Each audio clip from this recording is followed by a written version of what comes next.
Vu du ciel, ce que l'on appelle désormais la pollution lumineuse est de plus en plus visible. À Pornichet, les éclairages publics représentent un budget de 180 000 € par an. Pour réaliser des économies d'énergie, la municipalité a engagé une réduction partielle de son éclairage. Dès le mois de mars, l'éclairage public sera réduit sur certains secteurs de minuit à 6 h du matin, ce qui représente une réduction de 45% et 30 000 € d'économies par an. Une chasse au gaspillage qui va permettre à la ville de faire d'importantes économies. D'autres communes ont engagé une démarche similaire, c'est le cas à Saint-André-des-Eaux, commune voisine de Pornichet. En 2010, on a décidé de réduire la périodicité d'éclairage public sur Saint-André-des-Eaux. On a décidé de réduire 1 heure le matin et 1 heure le soir, ce qui fait que maintenant nous avons une amplitude d'éclairage public sur la totalité de la commune, de 6 h du matin jusqu'à 23 h.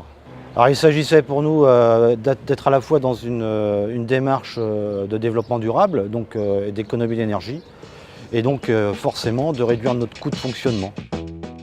À Pornichet, des quartiers tels que le Pouligou ont déjà tenté l'expérience de la réduction d'éclairement. Côté sécurité, d'après les statistiques, la majorité des cambriolages en France ont lieu en journée et non pas la nuit, contrairement à ce que l'on pourrait croire.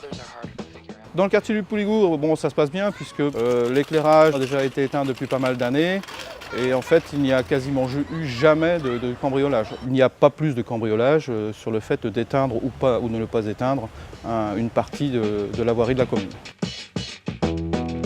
L'extinction partielle de l'éclairage public est prévue fin mars. Le centre-ville et les principaux axes de circulation, davantage fréquentés, en jaune sur la carte, ne sont pas concernés par la mesure.